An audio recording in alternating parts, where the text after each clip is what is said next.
Hello hi అండి. ఏటై జనం కోలాహలం అనుకుంటున్నారు. ఆఫర్ అండి, బంపర్ ఆఫర్ అండి. జెంట్స్కి షర్ట్స్ అవిని 1000కి 10 షర్ట్లు అండి. చాలా చాలా చౌక. అయితే మామూలు అనుకుంటున్నారు, బ్రాండెడ్ షర్ట్స్ అండి. అయితే అని ఆఫర్ అయితే పెట్టారు. తీరా నేను అక్కడికి వెళ్ళాను. వెళ్ళేసరికి అయితే కనుక 10 షర్ట్స్ అయితే కనుక ఇస్తున్నారు కంపల్సరీ. అయితే షర్ట్ వచ్చి 3500 రూపాయలు.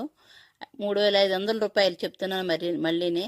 అయితే మనకి 9 షర్ట్లు అయితే ఆఫర్ ఇస్తున్నారు. చక్కగానే పర్వాలేదు, 9 షర్ట్లు అయితే ఫ్రీ మనకి. అయితే బ్రాండెడ్ కాబట్టి ప్రతి షర్టు బ్రాండెడ్ అండి. మనకు నచ్చిన షర్ట్లు అయితే తీసుకోవచ్చు. మనకు నచ్చిన సైజులు కూడా ఉన్నాయి. ప్రతి జెంట్స్ కూడా అసలు ఖాళీ లేకుండా అయితే వచ్చి తీసుకెళ్తున్నారు. అంత కాస్ట్ షర్ట్లు మనకి అంత తక్కువ రేటుకి వస్తున్నాయి అని చెప్పేసి చాలా అయితే చాలా ఎక్సలెంట్గా ఉన్నాయి. వాళ్ళు కొంచెం బయట అయితే కనుక 1000కి 10 అని చెప్పారు, కానీ 1000కి 10 కాదండి. అలా చూసుకున్నా పర్వాలేదు. మనకి 3500